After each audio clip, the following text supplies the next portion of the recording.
За бүгдээрээ сайн байцгаана уу? Миний суугт тавтай морил. За хэдүүлээ бичлэгийнхаа 2 дугаар хэсгийг үргэлжлүүлье гэж бодож байна. За энэ удаагийн бичлэг дээр болохоор би арай илүү дэлгэрэнгүй тэгээ маш олон зүйлүүдийн тухай ярина. Та бүхэн бас төвчээртэй дуустал нь сонсорой. Эпштейний нэрийг ягаад одоо Jeffrey Epstein гэж дуудаад байгаа юм. Хүмүүс Epstein гэдэгсэн байсан. За энэ нэр бол идиш Герман маягийн нэр байгаа. За иймэрхүү нэрнүүдтэй нөгөө Albert Einstein энэ төр гэдэг нэрнүүд бол ер нь ингэж дуудагддаг.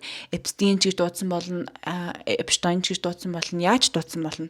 За энэ Epstein гэдэг нь болохоор ер нь жоохон English маягийн pronounce гэсэн үг. Тэгэхээр юу гэж дуудмаар та нар туртаагаараа дуудаж болно. Одоо бичлэг эхлүүлэхээс өмнө хамгийн чухал хэлмээр байгаа зүйл бол одоо Epstein-тэй холбоотой бичлэг хийчээд араас нь харсан л да. Ер нь Jeffrey Epstein-тэй холбоотой энэ хэрэгүүд дээр одоо хүмүүсийг хараад хахад бол ерөнхийдөө ингэж байгаа байхгүй. Алах хэрэгтэй, өстой тамалж алах хэрэгтэй, буудаж алвал таарна энэ төр гэж юм уу те. Ер нь иймэрхүү зүйлүүдийг маш их харж байгаа. Тэгээд нэгт одоо ингэж та бодож ивэл те Epstein гэд эсвэл одоо энэ хүмүүсээс ямар ч ялгаа танд байхгүй. Бичлэгийнхаа төгсгөлд еврей хүмүүсийн тухай, еврей хүмүүсийн шашны тухай би дахиад илүү дэлгэрэнгүй ярина. Юу ч гэсэн бүгдээрээ одоо бичлэгтээ орцгоё. За бид бүгдийн сайн мэдж байгаачлан конгрессийн хурал одоо болж байгаа гэдгийг бүгд мэдж байгаа тий.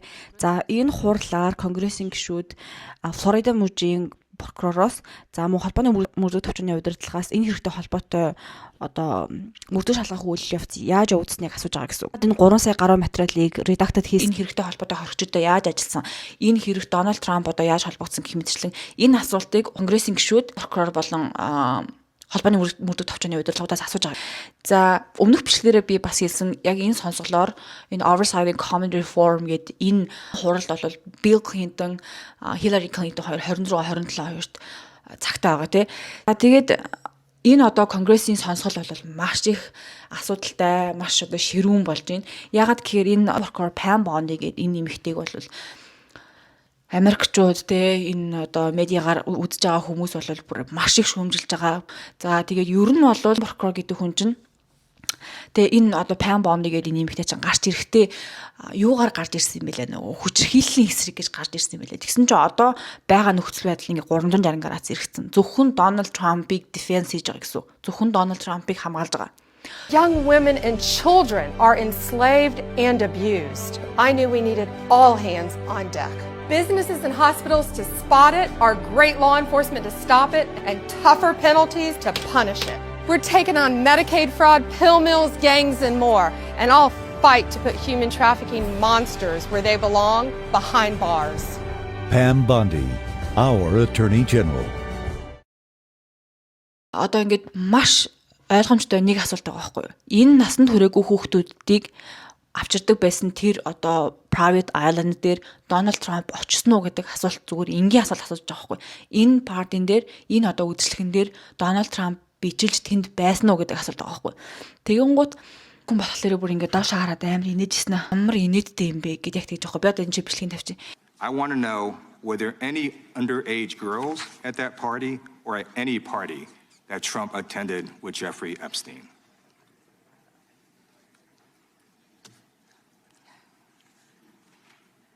This is so ridiculous, and that they are trying to deflect from all the great things Donald Trump has done. There is no evidence that Donald Trump has committed a crime. Everyone knows that. This has been the most transparent presidency. He's the one that asked that those files. I'm reclaim my time. За ер нь бол Donald Trump-ыг бүр өстө навс өмөрж байгаа гэсэн. Тэгээ нөгөө хүчирхийллийн эсрэгтэй өстө нэр насан туршаагүй охтуудыг хамгаална ингэн тэгнэ гэж гарч ирэнгүүтээ одоо нөгөө начир дээрээ болсон Donald Trump-ыг өмөрөөд бүр сүйд болоод үхэж байгаа. Have you apologized to President Trump, all of you who participated in those impeachment hearings against Donald Trump? You all should be apologizing. Who's responsible? Хохирогчд энэ одоо конгрессийн хурлын сонсголын үеэр байсан. Конгрессийн хурлын нэг эмэгтэй гишүүн байсан юм аа. Тэр тэгж байгаа. За одоо ингээд энэ одоо хохирчд бүгд босоорой гэж хэлж байгаа. Тэгэнгүүт яг арталт нь болохоор одоо энэ Pam Bondi би одоо Pam Bondi байлаа гэж бодоход арталт нь одоо Jeffrey Epstein-ийн хохирчд ингээд босч байгаа байхгүй. Тэгэнгүүт тэр эмэгтэйчүүд рүү бүр хүний урманд нэгч хараагүй. За тэгээд нөгөө конгрессийн эмэгтэй гишүүн өргөжлүүлээд та нартай энэ одоо зин прокурорын тасгийн энэ хүмүүс бичилж уулзсан уу? Уулзаж танараас мэдээлэл авсан уу гэхэд бүгд үгүй гэж байгаа. Ерөөсөө одоо тэр Pam Bondi гэдэг одоогийн Америк нэгдсэн улсын прокурор хийж байгаа энэ нэмэгтэй бол ерөөсөө эргэж хараагүй. Тэгээ энэ үеийг бол хүмүүс маш их шот, айгүйх кадрт дарсан байсан. Тэгээд энийг ер нь түүхэн момент гэж үзэж байгаа юм билий. Энэ иймэрхүү нөхцөл байдалтай байна. За тэгээд хин гарч ирсэн юм. Gil Maxwell гарч ирсэн. Gil Maxwell гарч ирсэн ч гэж одоо нөгөөх чинь Техаст хоригдож байгаа шүү дээ. Тэг одоо юу гэдэг нэг өрөөнд оруулж ирэнгүүтээ зүгээр камераар ингээ бичээд асуулт асуугаад явж байгаа гэсэн үг. Тэр нөгөө конгрессийн хурлын танхимд бол яг бижилж ирээгүй. За тэгээд асуулт асуусан Gil Maxwell бол яг өөрийнхөө бүрийн эрхийг одоо эдлээд энэ одоо мэдүүлэгт бол ямар ч хариулт өгөөгүй тий. Тэгээд хэрвээ Дональд Трамп өөрт нь өршөөл үзүүлэх юм бол энэ хэрэгтэй холбоотой бүх одоо мэдүүлгүүдийг өгөхөд бэлэн байна гэж хэлсэн байсан. Тэгээд мэдгүй одоо Дональд Трамп угаасаа өршөөл үзүүлэхгүй нь ойлгомжтой юм шнэ. За улс төр судлаачид геополитик судлаачид мөн түүх шашин судлаачид энэ хэргийн талаар маш их онолууд, маш их таамаглалууд төвшүүлж байгаа. За Gil Maxwell-ыг бол тагнуул байх маш өндөр магадaltaй гэж үзэж байгаа. Яагаад гэхээр энэ Gil Maxwell-ийн аав чинь өөрөө бас яг тагнуул байсан хүн байхгүй юу? Gil Maxwell-ийн Robert Maxwell гэдэг энэ хүн болохоор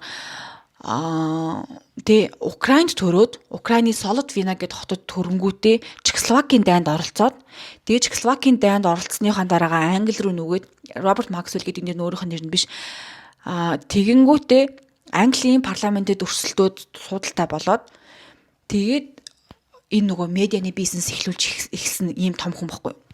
Тэгээ нөгөө MTV, London Daily, тэгээд Macmillan Publishers гэдэг ийм том одоо компаниудыг удирддаг байсан ийм хүн. За үүнээс гадна Robert Maxwell гэдэг энэ хүн чинь нөгөө Mossad, M16 иймэрхүү intelligence байгууллагуудтай хамтарч ажиллахаас гадна Израилийн тагнуул байсан гэдгээрээ бол нэлээд алдартай. Одоо ингээ хулгайлан өөр хийжсэн гэдээ маш олон хүмүүс ярьж байгаа. За тэгээд яагаад чи зарныхаа хажууд нас барсан байдалтайгаар олцсон. Яг иймэрхүү хүмүүсийн өхөлчин бол яг ингэж л дуустдаг штеп. Robert Maxwell гэдэг энэ хүн бол бүр Европ дундаа Англи төдийгүй Европ дундаа бүр нэлээд нэр хүндтэй маш баян одоо ийм хүн байсан байгаа.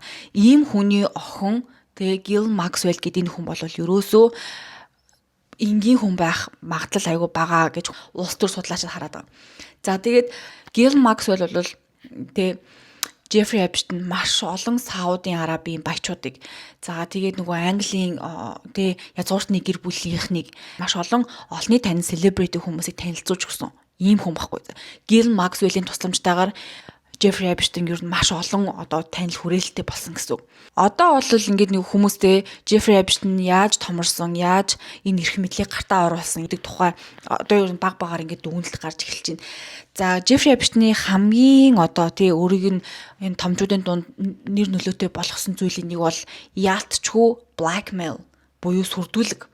Jeffrey Epstein бол ерөөсөө сүрдүүлгээрээ л томорсон хүн. Үүнээс гадна Jeffrey Epstein-ыг бол маш эрт энэ өөрийнх нь ард байгаа энэ хамаарал бүхий хүмүүстэй нэгдсэн гэж үзэж байгаа. Бүр өөрийнхөө одоо нөгөө коллежид байх үеэсээ эхэлж энэ нөлөө бүхий хүмүүсийн харьяанд орж эхэлсэн. Бүр маш эртнээс эхэлсэн гэж хүмүүс харж байгаа.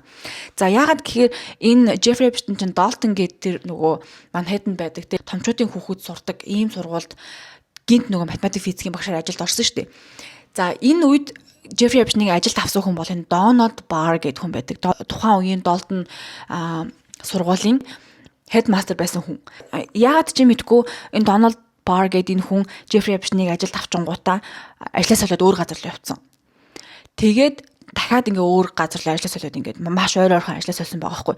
За тэгээ бүр хэдэн жилийн дараа энэ Donald Barr гэдэг энэ хүн чинь Space Relation гэдэг нэртэй юм харь гаргийн новел бичсэн байхгүй, зохиол бичсэн. За энэ зохиол дээр нь юу гарсан бэ гэхээр одоо харь гариг дээр болж байгаа нүүл явдлын тухай одоо харуулхаасаа гадна насан туршаагүй хүүхдүүдийг бэлгийн мөрчлөгт ашиглаж байгаа тухай гардаг юм ном байхгүй юу. Тэгээ хүмүүс энэ бол тохиолдол биш ээ. Энэ бол Jeffrey Epstein-ийн энэ хэрэг бүр маш эртнээс зохион байгуулалтаа эхэлсэн байна гэж үзэж байгаа. За хамгийн сонирхолтой нь Donald Barr гэдэг энэ хүний хүүхэд William Barr гэдэг хүн байгаа. За энэ хүн биш ээ 2019 онд Jeffrey Epstein-ийг амиа хорлдог жилд нь улсын прокурор байсан хүн. Та нар энэ холбоог ойлгож байна уу? William Barr гэдэг энэ хүн бол нэг бол Jeffrey Epstein-ийн амийг аварсан, нэг бол Jeffrey Epstein-ийн амийг хороосон гэж үзэж байгаа. Тэгээд энэ зөвхөн одоо Jeffrey Epstein-ийн ард байгаа аалзны торнуудын зөвхөн нэг сүлжээ одоо хэсэг нь гэж харж байгаа байхгүй. За тэгээд Jeffrey Epstein яагаад энэ томчуудын хүрээл донд ийм одоо энэ яагаад ийм амар том юм гэд тэгэхээр Jeffrey Epstein бол одоо ер нь ийм 3 зүйлийг бол маш сайн мэддэг байсан байгаа. Нэг нь хүмүүс ямар хэргийг одоо нийгэм ямар хэргийг үнэхээр одоо чигшдэггүй гэдгийг мэддэг байсан. Энэ бол хүүхдтэй холбоотой хэрэг. Хүүхдийг одоо хулгайлахтай, хүүхдийг бэлгийн мөрчлөг ташаалах, хүүхдтэй бэлгийн харьцаанд орох. Ийм хэргийг бол олон нийт хизээч уужалдгүй, хизээч одоо хүлээн зөвшөөрдөггүй. Энийг бол мэддэг байсан. За хоёр дахь нь баян эрх мэдэлтэй хүмүүс юунаас айдаг вэ гэдгийг мэддэг байсан. Тэ энэ одоо баян мөнгөтэй эрх мэдэлтэй хүмүүс чинь яаж мөнгөө үржүүлэх үү?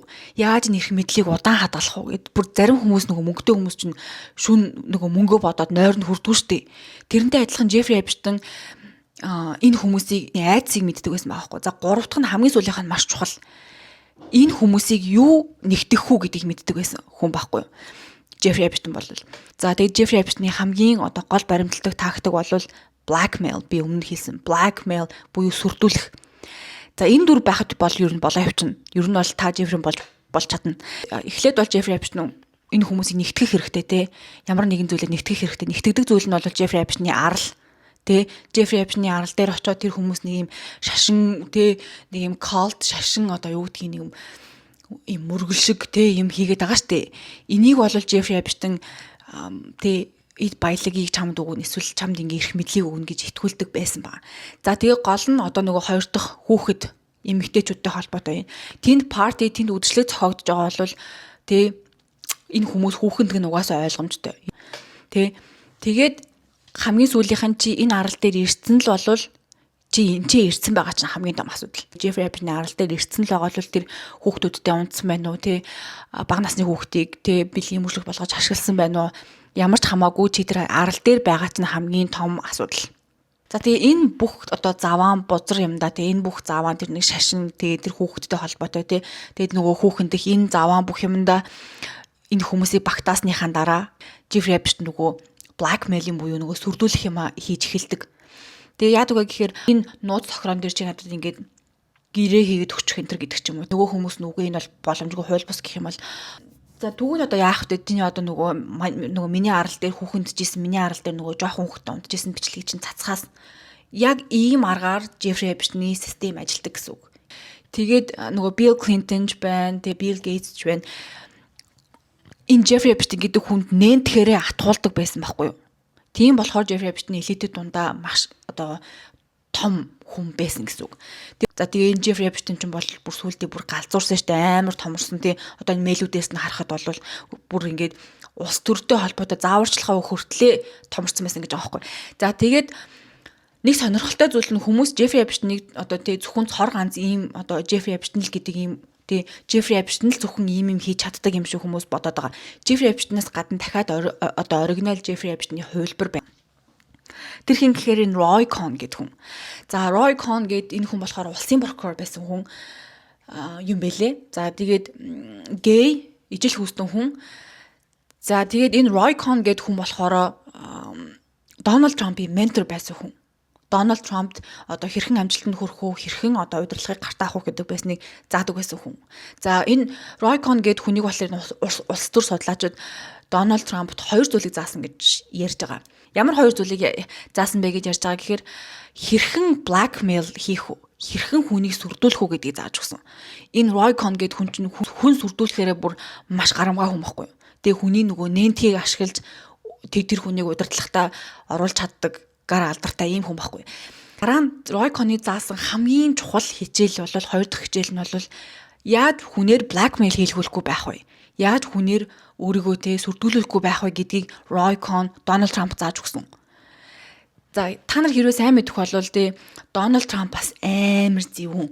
Яаж байгаа вэ гэхээр Donald Trump энэ хүнээс сурах хэвээр баг бүх юмаа сурсан гэж би одоо энэ юутай холбоотой кино нэрэ байдаг баха Roy Cohn-той холбоотой нэг кино байдаг санагдаж байна. Би энд тавьчих олох юм бол за тэгээд энэ Roy Cohn гэд энэ хүн чинь болохоор тухайн үеийн холбооны мөрд товчооны удирдлага байсан John Edgar Hoover гэдэг энэ залуутай янаг амргийн холбоотой байсан гэж ярьдаг байхгүй юу. Тэгээ энэ хоёр болохоор юм homosexual янз бүрийн юм партинуудад янз бүрийн үйлчлэгүүд боол энтерт очдог байсан гэдгээр алдартай. Тэгээд энэ одоо Roy Cohn гэдэг хүн чинь дохоор нас орсон шүү дээ.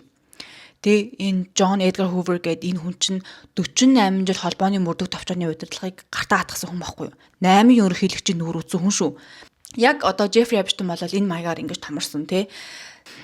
Jeffrey Epstein-ийн энэ ор үндэсгүй мөнгөтэй ор үндэсгүй энэ одоо баяжсан энийг бол хүмүүс зүгээр цаасан дээр тий баян болгосон хурамч одоо баяжилт гэж харж байгаа. Тий Jeffrey Epstein юу гинт баяжсан шүү дээ. Нөгөө Epstein Co гэдэг нэртэй өөрийнхөө санхүүгийн зөвлөгөө үзүүлдэг компаниа нээгээд тий өөрийнх нь клиентаар нь ахаад иврэ гаралтай Les Wexner гэдэг хүн өөрийнх нь одоо хамгийн том санхүүгийн зөвлөгөө авах хүн нь болж байгаа ч тий. Тэгээ ягаад чи энэ хүнээс асар их мөнгө Jeffrey Epstein руу ирсэн. Бараг өөрийнх нь хөрөнгийнх нь тал нь тий. Тэгээ дээрэс нь энэ Les Wexner гэдэг хүн чинь Jeffrey Epstein өөрийнх нь хөрөнгийг даатгсан шүү дээ. Менеж хийгээд даатгсан. Тий. Тэгээд энэ Jeffrey Epstein-ийг бол цаасан дээр маш том хүн болгосон гэсэн үг. Тэгээ яг ухтаа болвол Jeffrey тий яг ухтаа болвол энэ бүх мөнгө чинь Les Wexner-ийн мөнгө байхгүй нөгөө Victoria's Secret, Abercrombie гээд энэ компаниудыг худалдаж аваад томруулсан хүн. Яагаад хэнийг Jeffrey Epstein-ийг ингэж тэгээ цаасан дээр баян болгох хэвээр ингэхээр одоо нөгөө арлуудад Jeffrey Epstein чинь нэр нөлөө бүхий хүмүүсийг авчирч нэгтгэх хэвээр штэ тэр хүмүүсийг базах хэвээр. Тэгэхээр Jeffrey Epstein мөнгөгүй хүн байж болохгүй байхгүй юу. Тэгээ Bill Clinton хүртэл secretary-д хэлсэн мэт энэ Jeffrey Epstein гэдэг яг одоо хийн тий бүр impossible to ignore бүр ингээд аних боломжгүй ерөөсөө ингээд юу гэдгийг татгалзах боломж байхгүй тийм хүн. Ягаад гэхээр Jeffrey Epstein ч мөнгөтэй маш их мөнгөтэй хүн учраас хүн татгалзаж чадахгүй тий. Буцаад хэдүүлээ Les Wexner-ийн тухай ярив. Les Wexner гэдэг хүн чинь бас айгүй ийм итгээд гаж төрлийн хүн байхгүй юу. Тий өөрийнхөө энэ privacy, өөрийнхөө энэ хувийн орон зайд маш их анхаардаг байсан хүн юм байлээ.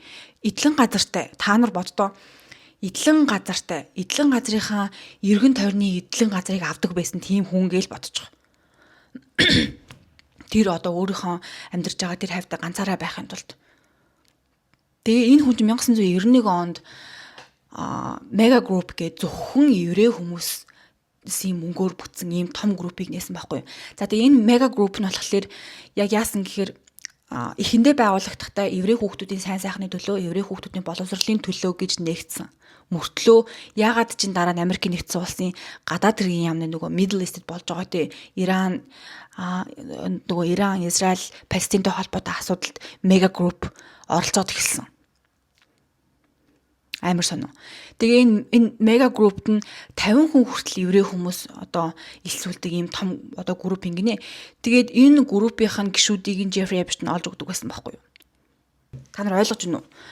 Миний ярьж байгаа Epstein ч бол нэг иймэрхүү маягаар томроод иймэрхүү маягаар за нэг хүнд харагдахад ямар ч байсан мөнгөтэй те ямар ч байсан нэг аралтай тэгээ нэг хідэн одоо юутэй нэг property нэг үйл хөдлөхүүд хөрөнгөтэй хүн харахад бол нэг юу яагаад ахааргүй нэг тэгж аниад тэ зайл энтер гээд ахааргүй тийм хүн болцсон байгаа хгүй тэ дээрэс нь тэ өөрийгөө бол нөгөө санхүүгийн зөвлөгөө үзүүлдэг тэ санхүүж гээд тодорхойлчихсан яг үндэ дипломч байхгүй хүн штэ тэ за тэгээд яг энэжнээс бол тэ геополитик судлаачдын хийж байгаа одоо хамгийн том дүгнэлт бол энэ хүмүүс бүгд танилуд тэ тэрч бүх хил энэ нөгөө нэг KGB, M16, тэгээ Mossad, тэгээ CIA энэ байгууллагууд ямар нэгэн байдлаар нэг нэгнтэй холбоотой ажилладаг.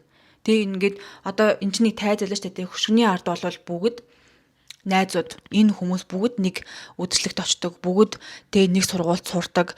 Ер нь ямар нэгэн аргаар одоо ямар нэгэн байдлаар нэг нэгнтэйгээ найзууд байдаг гэж судлаачид харж байгаа. Тэ ямар нэгэн байдлаар энэ хүмүүс чинь нэг нэгийг таньдаг. Тэ тэрч бүхэл одоо нөгөө Оросын роялууд байгаа шүү дээ нөгөө Украин, Оросын элитүүд дээгүүрээ бүгд найзууд. All these people in power, the elite, they're all friends with each other. So in public, the Democrats and Republicans, they can be fighting each other, but in reality, they go to the same schools, they go to the same parties, they're just friends with each other. So what you're seeing in public, the sort of like political struggle in public, it's all just fake. It's like wrestling. It's reality TV. За үүнээс гадна манай монголчуудын мэдхийг одоо хамгийн хүсэж байгаа сэдв бол яалтчгүй Jeffrey Epstein-ийн сарвуу те Jeffrey Epstein-ийн энэ хамаарал бүхий энэ хүмүүсийн одоо сарвуу Монголын эдийн засгийн салбарт хэр гүн гүнзгий дөрөгдсөн бэ гэдгийг монголчууд мэдхийг хүсэж байгаа те. Би ч гэсэн мэдхийг хүсэж байна. За Jeffrey Epstein 3 сая гаруй бичлэгтэй холбоотой файлууд задраад бид нар ерөнтэй нөгөө захиагийн хэлбэг дойрж тэгээд батуулгатай холбоотой энэ файлуудыг бид нар харсан. Тэгээд би одоо бүгдийг нэг гэж харуулж чадахгүй маш их цаг орно. Тэгээд юу ч гэсэн энэ одоо имэйлийг харуулчих гэж бодож байна. За Katie Rumler гэдэг энэ нэмэгтэйгээс Jeffrey Epstein рүү ирсэн мэйл байгаа. За энэ мэйлийг ер нь харах юм бол хэдүүлэхэд доороос нь унших хэрэгтэй. Энэ одоо энэ 7 цаг 48 минут гэснээр хэдүүлээд доороос унших хэрэгтэй. Дээд нь болохоор энэ имэйлд хариу өгсөн байгаа мэйл байхгүй. Тэгэхээр хэдүүлээ доороос нь эхэлж уншъя. За доод нь болохоор ерөнхийдөө ингэсэн байгаа. Girls гэсэн маахгүй энэ хоёр өмнө нь октоодын тухай ярьж байсан юм шиг байгаа. За тэгээ болгоомжтой би өмнө нь одоо хийж исэн зүйлээ ингээд хийх гээд хичээж ин тээ. Тэгээ энэ 7 хоног би ийм хүмүүстэй уулзсан гэсэн байгаа. Dale Summers, Bill Burrs, Gordon Browns, Jagland, Council of Europe and Nobel Chairman. Гингуудаа араас нь Mongolia Press гэсэн байгаа байхгүй. Хэрвээ энэ Mongolian Press гэсэн байх юм бол ямар ч асуудал байхгүй. Монголын хэвлэл мэдээллийнхаа уулзах гэж байгаа юм байна гэж ойлгож байна. Mongolia Press гэдэг чинь Монголын ерөнхийлөгч байгаа байхгүй тий. За тэгээ 2014 онд хин одоо ерөнхийлөгч байсан. Захиагийн хэлбэгд орж тий. За тэгээд ингэж явсаар хагаад Индия, Hardy Puri India, Boris Gates, Jaber, Qatar гээд тэгээ Султан Дубайн султан юм байна. За Colson Harvard гээд ингэж явж байгаа. За хэрвээ чи тэр одоо уулзалтан дээр энэ хавьд өөр сонирхолтой хүмүүс байх юм бол хизээч ирж болно шүү гэсэн утгатай юм ярьж байгаа байхгүй. За тэгэнгүүтээ holy shit гээд би нэг юм хийх болчлоо дараагийн 30 минут гээд яг хийх юмыг redacted байхгүй энэ дээр хийх юм ингээд дарцсан байгаа байхгүй. За энэ Katie Rumler гэдэг энэ нэмэгтэй чинь болохоор Барак Обамагийн консул хийдэг байсан нэмэгтэй. Барак Обамагийн зөвлөх хийдэг байсан ийм нэмэгтэй шүү. За тэгээд одоо хэдүүлээ Jeffrey Epstein-ийн файл дээр хариу одоо өгсөн байгаа файлыг хэдүүлээ уншия. Жоохоо doesn't look like you're prioritizing your schedule very effectively. Ингэж за энэ одоо яг ингээ утгачлж авчвал хэдүүлээ бүр яг нөгөө ChatGPT шиг амар мангар орчуулна. Тэгэхээр би зүгээр өөрөөр орчуулж за. Ингэж чинь чи одоо яаж энэ цагийн хуваараа ихэнд тавьж үр дүнтэй одоо ажилт юм бэ? Чи яаж энийг ингээ зохицуултын тэгнэ. Тэгээд энэ 7 this week is Unga week. Тэгээд энэ 7 хоног чи нөгөө Unga week штий босс энчээ байна гэдгсэн байна. Эднэр болохоор ингэдэг энэ одоо Америкчууд болохоор босс гэхээр ер нь ерөнхийлөгчөө босс гэж ярьдаг. Ерөнхийлөгч энчээ байна гэж ер нь ерөнхийлөгчөө ярьдаг юм билий. За Unga week гэдэг нь болохоор ассамблеийн чуулганы хэлж байгаа. За ассамблеийн чуулган энчээ болноо. За тэгээд би одоо бүхэл 7 хоногийн турш энчээ байна. Чи ч та надаас одоо уудандаа чамтаа тухтааж ярьж чадахгүй гэсэн утгатай юм ярьсан байгаа байхгүй. Тэгээ за тэгэнгүүт Mongolia Press гэдэг Монголын ерөнхийлөгчтэй 2014 оны 9 сарын 9 сард уулзсан юм байна. 9 сард энэ 7 хоногт ямар ч байсан уулзсан юм байна. Ер нь ч Jeffrey Epstein-ийн Монголтой холбоотой хэргийг ярихын тулд хэдүүлээ оюу толгойн хэргийн тухай ярихгүй болохгүй. Оюу толгойн гэрээ чинь болвол Rio Tinto, оюу толгой, Turquoise гээд энэ компаниудын одоо хамтын үйл ажиллагаанаас бүтсэн project байгаа шүү дээ, бүтсэн ийм төсөл байгаа. За энэ төсөлд болохоор манай Монгол улсаас 34% одоо хөрөнгө оруулсан гэсэн үг. Тэгээ за тэр 34% ч одоо манад байхгүй. Манайх зээл авсан тэр 34% биднэрт ерөөсөө тэр 34% мөнгө байгаагүй. Тэгэн гут үлдсэн 66%-ыг энэ Rio Tinto, Rothschild гэдэг Rio Tinto, Turquoise гэдэг энэ хоёр компани гаргасан гэсэн үг. Одоо бол энэ хоёр компани баг нэг компани болсон байх гэж би бодож байна. За тэгэнгүүтээ энэ Rio Tinto, Turquoise гэдэг энэ хоёр компани хамгийн том хөрөнгө оруулагчд бол нөгөө Rothschild-ийн гэр бүлээ. Монголын эд баялагын 66%-ийг гадагшин гаргаж байгаа хүмүүсийн цаад бүр ухсаа гарал нь бол Rothschild нөгөө миний яриад байдаг 13 Illuminatis family-гийн нэг байгаа гэж харж байна. За яагаад манай улсад манай улсыг одоо манай улсын алтыг ингэж гадагшин зөөж гаргаж иж манад яагаад 34% өгсөн бэ гэхээр тухайн үед оюун толгойн гэрээ хийгдэхэд манай улсыг санхүүгийн эрсдэлтэй орно гэж үзсэн.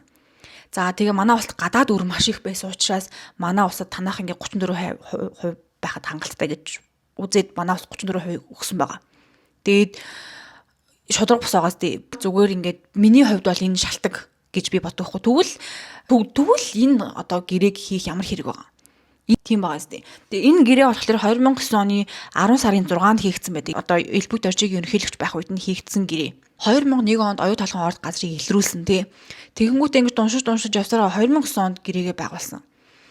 Тэгээд яг одоо бид нар 34% ашиг хүртэж байгаа юу гэвэл битггүй тийм маргаантай. За энэ оюу толгой төсөл бол манай улсад одоо маш их ашигтай ажиллаж байгаа, татвар их төлж байгаа, амнаад, хандив, тусламж, цалингийнх гэл ингээд их тийм юм ярьдаг байхгүй. Энэ нь шүү дээ 3.9 тэрбум доллар.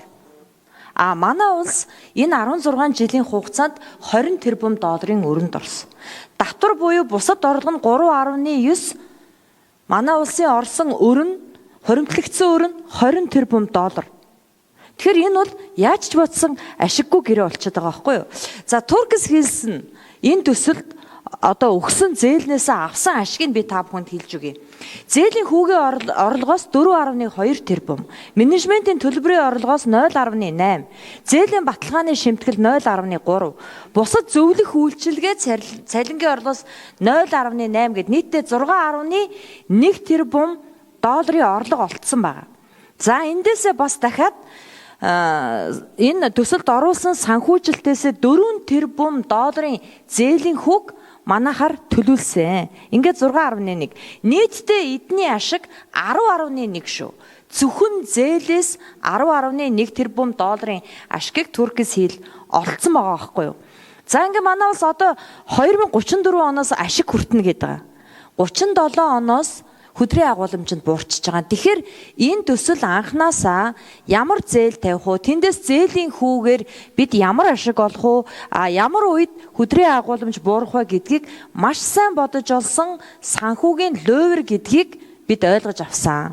Одоо ашигын тооцоогоор бол бид нар 2050 он гэхэд энэ оюу толгойн ашигаас хүртэж эхэлнэ гэж тооцоолж байгаа шүү. Гэхдээ тэр үеийн эдийн засаг ямар байхыг бид нар мэдгүй. За тэгээд хамгийн амар нь энэ алтыг гаргаж байгаа те энэ одоо газар доорх зэсийг алтыг гаргаж авч байгаа хүмүүсийн те хүний нөөцийн 97% нь монголчууд байхгүй юу? Бид нэр угаасаа мэдж байгаа шүү дээ монголчууд оюутлахад ажилладаг шүү дээ одоо. Тэгээ тийм байна. Тэгээд 2001 онд энэ одоо оюу толгойн орд газрыг илрүүлсэн гэж бодохоор бараг 1990-ад оны сүүлээр энэ одоо Монголын газар доорх алтны үнэрийг хүмүүс авч эхэлсэн байгаа байхгүй юу? Тэ? Хайгуул хийж эхэлсэн байгаа байхгүй. За тэгээд энэ захиагийн элбэг доржийн ерөнхийлөгчийн засаглал бол 2017 онд дууссан шиг санагдаж байна. Тийм үү? 2017 онд дуусаад араас нь өргөжлүүлээд нөгөө ерөнхийлөгч Баттулгын засаглал хийсэн. Бид нар шууд нөгөө боловсралгүй бүх одоо хүний ерөнхийлөгч болох зөв хүн шүү дээ, тий. За тэгээд хэрвээ үнэхээр энэ ерөнхийлөгч Баттулгын хуулийн зөвлөх байсан тэр Гамбат гэдэг байгаа залуу Жеффри Эпштейн текст тий одоо бидний харж байгаа энэ текстийг үнэхээр бичсэн л юм болвол элбэг доржийн засаглалын үе дуусчлаа. Дараагийн бууны нохоо хинт хэрэгтэй? Жеффри Эпштейн хэрэгтэй. Тэр нь Баттулга байсан юм шүү. За ер нь Department of Justice гэдэг энэ аль бие усны вебсайтн дээр бол маш олон Монголын ерөнхийлөгчтэй, Монголын одоо засгийн газартай хамаатай байж болох имэйлүүдийг харж болно. За энэний нэг жишээ нь бол энэ Гамбат гээд залуугийн Жеффри Эпштейн рүү явуулсан имэйл байгаа. За бүгдээрээ энийг одоо эхнээс нь орчуулъя. Сайн уу Жеффри, холбогдсон баярлалаа. За сонгуул энэ ерөнхийлөгчийн сонгуультай холбоотой. Ерөнхийлөгчийн сонгуул Монголын цагаар 22 цагт хаагдана гэдгтгсэн байна. Тэгээд энэ Жеффри Эпштейний байгаа газар нь болохоор 10 цагт хаагдах юм байна. Тэгээд 17 цагийн байдлаар орон нутгийн сонгуульт 45.6% таа байна гинэ. Өнгөрсөн одоо 2016 онтой харьцуулах юм бол 2%-аар бага байна гэсэн байна. За Баттулга хагасаа өдрөөсөө алсан л гэж энэ MPP гэдэг нь болохоор Mongolian People Party гэж байгаа. За энэ нөгөө Монгол Ардын намын тэ хилцүүлхэн дээрээс алсан л гэж байна. Тэгээд хэрвээ сонгуул тэ зөв байх юм бол Баттулга болвол одоо ихэнх дэмжлэгийг авч байгаа гэж байна. За тэгээд энэ Монгол Ардын намыг бол маш олон янзаар одоо сонгуулийг хулгайлах гэж үзэж байна л гэж байна. Гэхдээ олон нийт болохоор энэ сонгуулийг худалдахдахгүй гэж харж байгаа гинэ. Тэгээд Баттулга бол тухайн үед нэлээд сайн нэртэй гарсан шүү дээ. За үүнээс гадна олон нийт энэ сонгуулийг шудраг сонгуул болохоос гадна юугч зарахад бэлэн ийм одоо тийм шудраг бус хүмүүсийн эсрэг болж байгаа сонгуул гэж одоо харж ийн гэж байна. За элбэг доржийн хүрээллийн хүмүүс бол бүгд одоо тэ харчигдана. За үүнээс гадна одоо элбэг дөржийн нэр хүнд бол олон нийтэд бол нэлийн муу байна гэж. За тэгээ асуушраад аваг дөржийн Facebook-ийг явуулсан байна. Батулгын YouTube сувгийг явуулсан байхаас гадна хамгийн сүүлд нь бол тэгээ өнөөдөр одоо үр дүнгийн танд мэдэгдэнэ. Тэгээ таныг тэ дэмжсэн маш их баярлалаа. Бас сонирхож байгаад маш их баярлалаа гэсэн байна. За энэ Ганбат гэ залуу бол өстой жинхэнэ бүх юмаа энэ Jeffrey Epstein илтгэдэг байсан юм байна. Тэгээд эн чинь бол яалтчгүй улсын дотоод нууц. Тэгээд Jeffrey Epstein ямар нэгэн өглөг авлах те Jeffrey Epstein-ээс одоо санхүүгийн дэмжлэг авсан болоод энэ бүх зүйлийг бэгүү одоо мэдээлж байгаа байх. За тэгээ үүнээс гадна өөр дахиад аюул олон мэйлүүд байгаа. Энэ мэйлүүдэд бол ер нь сонгуулийн өмнөх үйл явцуудыг Jeffrey Epstein бол нэгнийггүй илтгэсэн байгаа нь харагдаж байна. Өөр зөндөө олон файлууд байгаа. Та бүхэн энэ сайт руу ороод скриншот гээ Google Translate хийвэл бүх юм одоо танд тодорхой харагданаа. Тэ би өмнөх бичлэгээрээ бас хэлсэн энэ хүмүүс Jeffrey Epstein-ийн ард байгаа энэ хүмүүс хэнийг одоо улс төрийн алгаар алах уу, хэнийг ерөнхийлөгч болох уу, хэнийг тавих уу, хэнийг унах уу гэдгийг бүгдийг мэддэгэ гэж би хэлсэн. Монгол улсыг зүгээр байлгана гэж байхгүй юм. Тэгээ бүхэл бүтэн Орос, Хятад гэдэг ийм хоёр орны дунд байгаа ийм том улсыг хүн одоо мэдгүй анзаарахгүй өнгөрнө гэж байхгүй шүү дээ тий. Бүр эртнээс онилсан байгаа нь харагдаж байгаа байхгүй.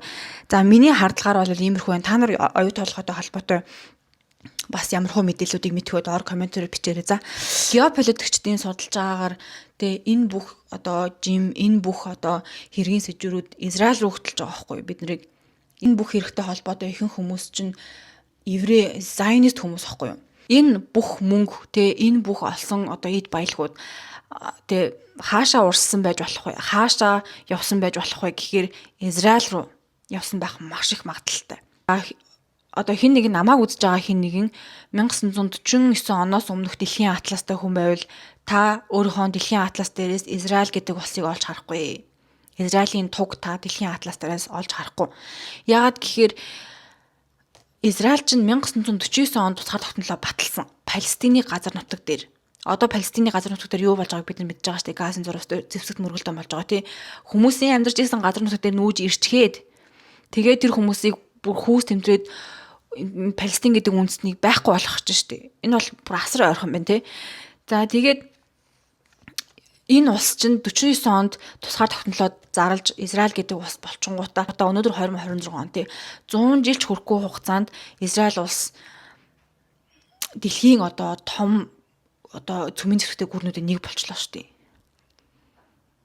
Яаж 100 жил ч хүрэхгүй хугацаанд Израиль үндэстний одоо шашин шүтлэг бол жудизм гэдэг жбайгаа. За жудизм хүмүүс бол ингэдэг байхгүй. Энэ Палестинтай холбоотой, за эсвэл Jeffrey Epstein-тэй холбоотой энэ хэрэг ингээ гарснаас хойш бүх еврей үндэстнүүдийг зайнист гэж хараад байдаг. Зайнист гэдэг чинь одоо энэ газар нутгийн төлөөх одоо тэмцлийгтэй хүчрхийллийн замаарч хамаагүй олж авч болно гэж бодож байгаа энэ үзлийг дэмждэг хүмүүсийг зайонист гэж байгаа байхгүй. Еврей хүмүүс те. За тэгэнгүүт яг энэ үзлийн эсрэг дахиад антизайнист хүмүүс байгаа. Антизайнист бас л адилхан еврей хүмүүс шүү дээ тий. Slaughter in Gaza has nothing to do with the conflict between religions, between Judaism and Islam. We have been living together as Jews and Muslims for literally hundreds of years, thousands of years we've been living together with Arab people. You can see how we live together. It's only an introduction of a political movement called Zionism, and that's using the name of Judaism to declare war on the people of Palestine, to declare and vilify the people of Palestine that they're anti-Semites, anti-Jews. That's totally repugnant and false. We cannot be silent. We're Jews. Because we're Jews, we have to stand up and say, this is not true. It's not in our name. We totally object to this. We cry and hurt with the people of Gaza and Palestine. Биднийг анзаараагүй те биднийг одоо мэдгүй өнөө маргаашаа яа цалин цуурга өр шир гэд ингээд анзаарахгүй те энэ болгон юу болж байгааг анзаарахгүй ингээд байж байгаа хооронд Израиль бол асар хурдцтай батлан хамгаалахын одоо салбарыг асар хурдцтай хөгжүүлж исэн. Зайнист гэдэг энэ хүмүүс чинь зөвхөн энэ жудизм гэдэг шашны нэрийг ашиглаад те бид нар газар нутагтай бид нар одоо гэр орондоо байх хэрэгтэй гэд хүчрхийлэл үлдэж байгаа. Тэнд маш олон хүүхдүүдийг алж байгаа. Маш олон одоо гэмт хэрэг үлдэж байгаа ийм хүмүүс баггүй. За тэгээд энэ одоо геноцид энэ одоо аллахыг хийж байгаагаас болоод маш олон гэмгүй еврей хүмүүс үзий ядалт авч байгаа маш их хүмүүс одоо үзий ядуулж хараалгуулж байгаа тий харамсалтай нь 1970 оны үед тий Жеффри Эпштейн чинь бас энэ Израиль руу маш олон тооны Америкийн нэгдсэн улсын зэвсгүүдийг зөөвөрлөг байсан тий энэ үгээрээ бас маш их баяж мөнгөтэй болсон гэж хүмүүс хардаг штэ тий одоо хүмүүсийн анзаарч хэлсэн нэг зүйл бол яалтчгүй дараагийн хүн төрөлхтөнд ирж байгаа аюул энэ юу вэ гэхээр ерөөсөө л медиа манайхаа одоо бидний нөгөө үзэж байгаа зүйл те Elon Musk хүртэл өөрөө хэлсэн байгаа шүү дээ. Дараагийн innovation буюу дайралт хүн төлөвлөлтөнд ирэх дайралт бол ерөөсөө л богино хугацааны видео буюу одоо нөгөө бидний үзэж байгаа рилүүд те гэхээр энэ богино хугацааны рилүүдийг ингээд үзэж тахаар тарих ялзардаг, тарих одоо ажиллагаагаа алддаг. Хүний анхаарал төвлөрөхтэй энэ чадвар маш муу болж эхэлж байгаа гэж харж байгаа байхгүй. Тэгэхээр анзаарч байгаа бол ингээл рил үзэл ингээл байгаа одоо бид нар чинь ингээл өдөржингөө л рил үзэл нөгөө TikTok-оор, Instagram-аар, Facebook-оор тэр ингээл рил үзэл бичлэг үзэлтэй 1-2 минут 1 минут 20 секунд 30 секундын ийм хугацаатай рилүүд ингээл үзэл ингээд байгаа. Хэрэв та нар анзаарч байгаа бол бид нар ерөөсөө юмд ингээд тогтвортой төвлөрөхөө болцсон. Ийм рилүүд ингээ өдөр болго үзээд ингээд тахлаар давтамжтай тий иймэрхүү зүйлүүд үзээд эхлэхээр тарих ялзарч эхэлж байгаа. За тэгээд энэ хуулуугийн бичлэг одоо бол маш одоо хүмүүсийн анхаарыг татаад байгаа. Энэ 2009 онд тавигдчихсэн бичлэг байхгүй хуулуугийн энэ commercial бичлэг нь. Hello Earth. I'm Alec Baldwin, TV star. You know they say TV will rot your brain. That's absurd. TV only softens the brain like a ripe banana to take it all the way. We've created Hulu. Hulu beams TV directly to your portable computing devices, giving you more of the cerebral gelatinizing shows you want anytime, anywhere, for free. I only act out because I want your love. Dynamite! Mushy mush. And the best part is there's nothing you can do to stop it. I mean, what are you going to do, turn off your TV and your computer? Once your brains are reduced to a cottage cheese like mush, we'll scoop them out with a melon bowler and gobble them right on up. Oops. I think I'm drooling a little. Because we're aliens. And that's how we roll. Hulu, an evil plot. Тэгээд та нар юу гэж бодож байна? Мэдчлэн ярих зүйл бол маш их байна. Миний бичлэгийг үзсэнд маш их баярлалаа. Бичлэг маань таалагдсан гэж найдаж хэрэг таалагдаагүй байх юм бол бас доор сэтгэлээ үлдээгээрэй. Та нарын сэтгэл бол надад маш их чухал.